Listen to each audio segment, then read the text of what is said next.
चलिए एक बार फिर से आप सबका स्वागत है इस चैनल पर जिसका नाम है केमिस्ट्री क्लिनिक लर्निंग साइट। आज जो है हम लोग क्लास 12 का कोऑर्डिनेशन नंबर चैप्टर 9 क्लास का मोस्ट इम्पोर्टेंट टॉपिक जिसका नाम है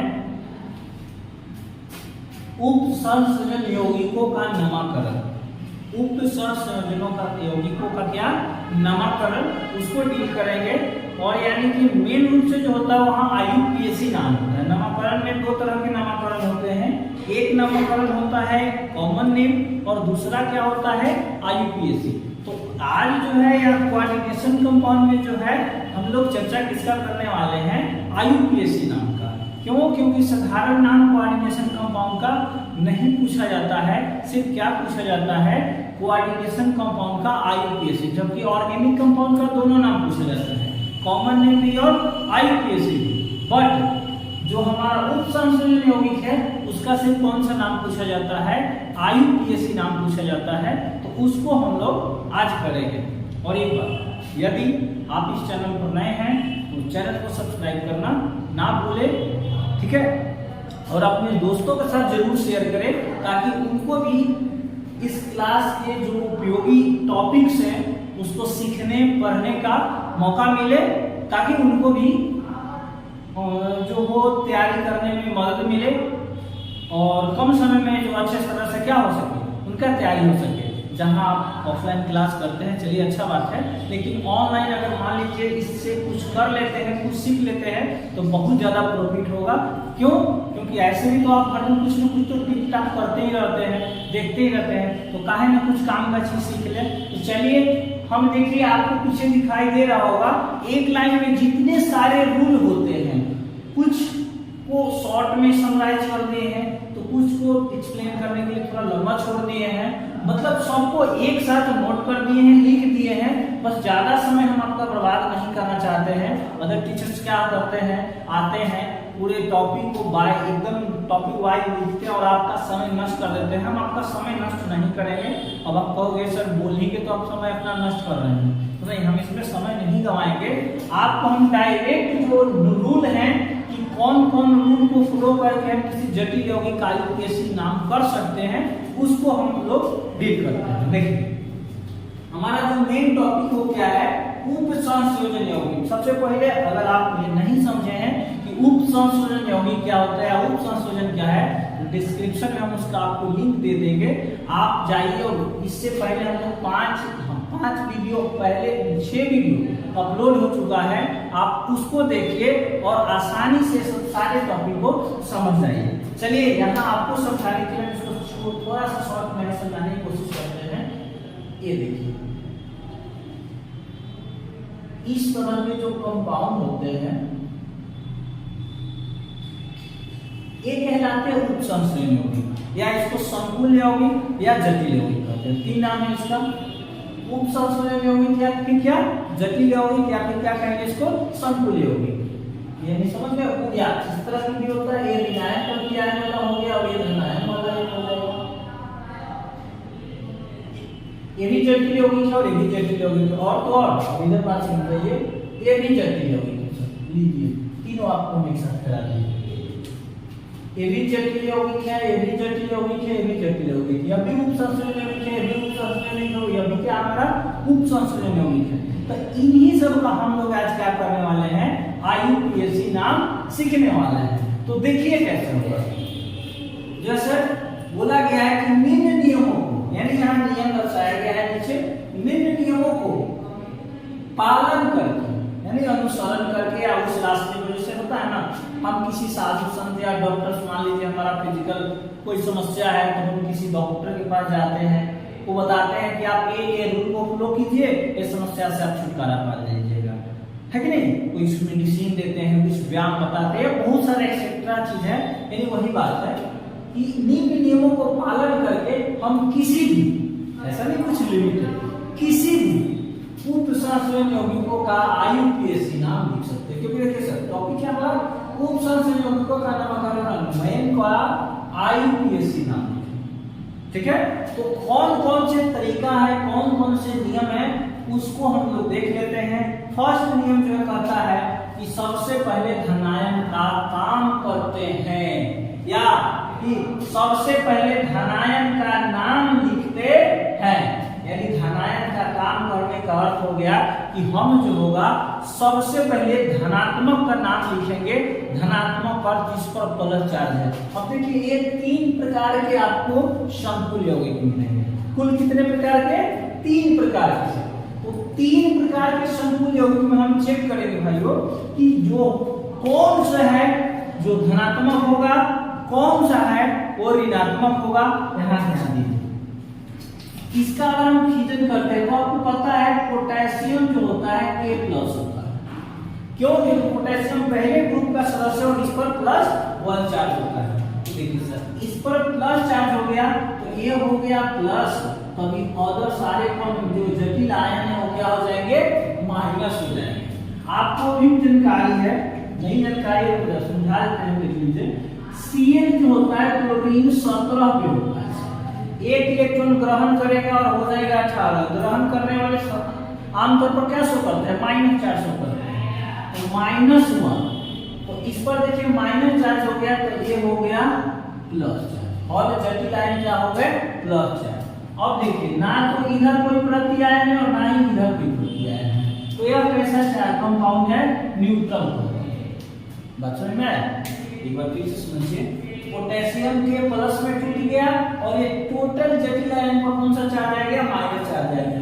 तो पोटेशियम प्लस है और ये जटिल कंपाउंड क्या हो गया?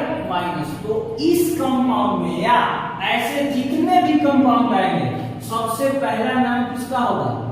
पोटेशियम का। क्यों? कहा गया है सबसे पहले धनायन का काम करते हैं, यानी सबसे पहले धनायन का नाम लिखते हैं। इस तरह के कंपाउंड को देख लीजिए, इस पर आ गया प्लस और इस पर आ गया माइनस, यानी कि सबसे पहले इसका काम होगा। उप संशोधन क्षेत्र के अंदर दूसरा है, यहाँ देखिए उप संशोधन क्षेत्र। तो इसको आप समझ जाइए, ये जो बड़ा ब्रैकेट आपको दिखाई दे रहा है यहाँ से लिखने जा रहा है, ये जो बड़ी कोष्ठक है, बड़ी कोष्ठक में क्या कहा जाता है? उप सहसंयोजन क्षेत्र। बड़ी कोष्ठक को क्या कहते हैं हम लोग? उप सहसंयोजन क्षेत्र, यानी कि कोऑर्डिनेशन क्षेत्र। इसमें देखिए ये न्यूट्रल है तो ऐसे के लिए नीचे रूल लिखा गया है, ध्यान दीजिए। रूल 2 क्या कहता है कि कोऑर्डिनेशन क्षेत्र में, क्योंकि यहाँ देखिए सिर्फ कोऑर्डिनेशन क्षेत्र, ना तो कोई धनात्मक प्रति आयन है और ना ही कोई ऋणात्मक प्रति आयन है। कोऑर्डिनेशन क्षेत्र में सबसे पहले ध्यान दीजिए सर, लिगेंड्स। अभी कहिएगा लिगेंड्स क्या है? एक बार पुनः आपसे रिक्वेस्ट है, हाथ जोड़ी है सर, कि जाइए और डिस्क्रिप्शन में लिंक है, पहले उन सब वीडियो का प्लेलिस्ट बनाया हुआ है। कोऑर्डिनेशन कंपाउंड क्लास 12 करके प्लेलिस्ट बनाया हुआ है, उसमें देखिए आपको समझ में आता है, आ जाएगा कि लिगेंड्स क्या है। आ जाइए यहाँ। ऐसे लिगेंड्स वो होते हैं, एक बार बोल देते हैं क्योंकि मैं नहीं चाहता किसी को नुकसान हो, इसलिए आप लोगों के लिए हम बोल देते हैं जो वीडियो पर नए हैं उनके लिए कि लिगेंड्स वो होते हैं जो केंद्रीय धातु परमाणु, धातु के लिए है। तो ये क्या हो गया? लिगेंड। समझिए, यानी सीरीज में लिगेंड, इसमें Cl लिगेंड है और इसमें C1 लिगेंड है। कार्बन मोनोऑक्साइड, अमोनिया और क्या? साइनाइड। लिगेंड वो होते हैं जो केंद्रीय धातु परमाणु को कम से कम 1 लोन पेयर इलेक्ट्रॉन देते हैं। लिगेंड वो होते हैं जो केंद्रीय धातु परमाणु को कम से कम कितना? 1 लोन पेयर डोनेट करते हैं। देखिए क्या कहा गया कि कोऑर्डिनेशन क्षेत्र में, कोऑर्डिनेशन क्षेत्र में सबसे पहले लिगेंड का नाम लिखते हैं, उसके बाद केंद्रीय धातु परमाणु का, यानी इसका सेंट्रल मेटल इसमें, और अंत में ऑक्सीडेशन स्टेट को, यहां ध्यान दीजिए, रोमन संख्या, रोमन संख्या समझते हैं ना, इस तरह से 1 2 3 4 इस तरह से बढ़ते हैं, तो इस रूप में लिख देते हैं। रूल 2 है, बस सिंपल सा ध्यान दीजिए। देखिए आप लोग के लिए बहुत पसीना बहाया जा रहा है कि नहीं? तो पढ़िए सर, इससे आप ही का प्रॉफिट है। चलिए, कोऑर्डिनेशन क्षेत्र में सबसे पहले लिगेंड्स का नाम लिखते हैं, उसके बाद केंद्रीय धातु परमाणु का, और अंत में ऑक्सीडेशन स्टेट इसमें लिख देते हैं रोमन में। यानी कि अगर मान लीजिए कि इसका हम नाम लिखे सर, इसका हम नाम लिखे तो हो जाएगा 4 को CO है तो टेट्रा 4 के लिए टेट्रा आगे आ जाएगा उसमें 4 हुआ तो टेट्रा CO को कहते हैं कार्बोनाइल और Na को क्या कहते हैं सर मीथेन। ऑक्सीडेशन स्टेट आ जाएगा इस पर 0, तो रोमन में 0 हो या सिंपल 0 0 0। आगे आ जाएगा रूल 3 क्या है कि अगर लिगेंड का नाम 2 बार आए, 2 बार नहीं सर दोबारा मतलब बार हो सकता है या एक से अधिक बार हो सकता है, आए तो 2 के लिए है हमको पता है कि यहाँ लिख दिए 4 को था तो टेट्रा लिख दिए, 3 के लिए ट्राई या 4 के लिए टेट्रा। यही चीज देखिए ऊपर लिखे हैं 4 के लिए क्या लिखे हैं टेट्रा ETC, अगर 5 होगा तो पेटा, 6 होगा तो हेक्सा, 7 होगा तो हेप्टा लिखते हैं। ठीक है, यानी कि एक से अधिक बार आएगा तो उसकी संख्या के अनुसार डाई ट्राई टेट्राई पेंटा हेक्सा ETC आएगा। इसके बाद क्या है यदि इसी में से यदि लिगेंड्स के नाम में बात को समझिएगा यहाँ पॉइंट है, यदि लिगेंड्स के नाम में ही क्या हो डाई हो ट्राई हो टेट्रा मतलब समझे ये लिगेंड का नाम क्या है अमोनिया, ये लिगेंड का नाम क्या है कार्बोनाइल, इन लिगेंड का नाम क्या है साइनाइड। इन सब के नाम के अंत में डाई नहीं है, नाम में डाई नहीं है। कुछ ऐसे लिगेंड्स होते हैं जिनके नाम में ही डाई होता है, जैसे एक है इथेन 1,2 डाइमाइन, देखिए इसके नाम में भी क्या है डाई, इसके नाम में क्या है डाई है। तो वंशी का बात क्या बता रहा है कि यदि लिगेंड्स के नाम में ही डाई ट्राई टेट्रा ETC रहे तो 2 के लिए 22, 2 के लिए 22, 3 के लिए ट्राइस, 4 के लिए टेट्राकिस ETC लिखा जाता है। मतलब कहने का अर्थ हो गया मान लीजिए इस कंपाउंड को यहाँ लिख दे COCl2En, ये भी जटिल कंपाउंड है। तो देखिए ये कितना बार हो गया 2 बार, ये कितना बार है 2 बार, तो इसका नाम सिर्फ इथेन 1,2 डाइमाइन नहीं होगा बल्कि क्या होगा 22 इथेन 1,2 डाइमाइन। देखो समझिए इसका सिंपल नाम होगा डाइक्लोराइड होगा तो इसका नाम क्या हो जाएगा 22 इथेन 1,2 डाइमाइन। क्यों? क्योंकि इसके नाम में ही क्या है हाँ एक बार समझिए, इसको शॉर्ट में हम लोग EN कहते हैं, हम तो EIN को एक कनेक्शन क्या है कहना क्या चाहते हैं, तो कहना ये चाहते हैं कि EN जो है इथेन 1,2 डाइमाइन का शॉर्ट रूप है। तो देखिए इसके नाम में क्या है सर डाई है, नाम में क्या है डाई है, तो अगर ये 2 बार आएगा तो 22, अगर मान लीजिए यहाँ Cl2 नहीं रहता यही Cl3 रहता तो इसको लिखते क्या ट्राइस, क्या लिखते ट्राइस। चलिए आगे का रूल है रूल 4 क्या कहते हैं जब एक से अधिक लिगेंड हो तो उनका नाम अल्फाबेटिकल ऑर्डर, अल्फाबेटिकल समझते हैं और ABCD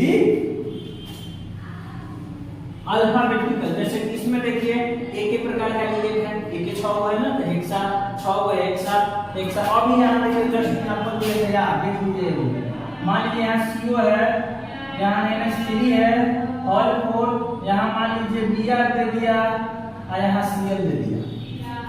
ठीक है, देखिए 3 लिगेंड यहाँ, एक NH3 4 हुआ एक Br है जो Cl है। वही बोला है कि जब एक से अधिक लिगेंड हो, देखो 1 2 3 वो लिगेंड 3 प्रकार का, तो उनका नाम अल्फाबेटिकल ऑर्डर में लिखेंगे, उनका नाम जो होगा अल्फाबेटिकल क्रम में लिखा जाएगा। यानी NH3 को कहते हैं अमोनिया और लिगेंड के रूप में अमाइन, तो A पहले लिखा जाएगा, B ब्रोमो, B बाद में होगा, C क्लोरो या क्लोराइड हो, C उसके बाद। समझ में आ रहा है अल्फाबेट। चलिए आगे है हमारा रूल 5 और लास्ट, और इस पर थोड़ा सा ध्यान दीजिएगा क्योंकि यही चेंजिंग लाता है नाम में। क्या है कि उदासीन एवं धनायन जटिल आयन के लिए किसके उदासीन है, ये उदासीन है जबकि ये धनायन, इसी का कोई प्रश्न नहीं। उदासीन एवं धनायन जटिल आयन के लिए धातु का नाम समान तरीके से लिखा है, यानी जनरल जो नाम होता है वो लिख देते हैं। CO के लिए कोबाल्ट, Na के लिए निकेल, Fe के लिए आयरन, मान लीजिए Pt रहता तो प्लैटिनम, Cr रहता क्रोमियम, Ti रहता टाइटेनियम, Mn रहता मैग्नीज, Ptc लिख देते हैं। लेकिन ध्यान दीजिएगा ये महान बात है, महान, लेकिन ऋणायन जटिल आयन, ऋणायन जटिल आयन ये इस पर देखिए माइनस 4 है। ऋणायन जटिल आयन के लिए धातु के नाम के अंत में क्या AT लगा दिया जाता है। धनायन के लिए और उदासीन के लिए। नाम जो होता है समान तरीका से, यानी CO के लिए कोबाल्ट, Na के लिए निकेल, Fe के लिए आयरन, Pt के लिए प्लेटिनम, Ag के लिए सिल्वर, ये सब लिखा जाएगा। लेकिन अगर ऋणायन हो जाएगा, क्या हो जाएगा, ऋणायन हो जाएगा, तो नाम के जो है अंत में हम लोग क्या ऐड कर देंगे, ATE ऐड कर देंगे।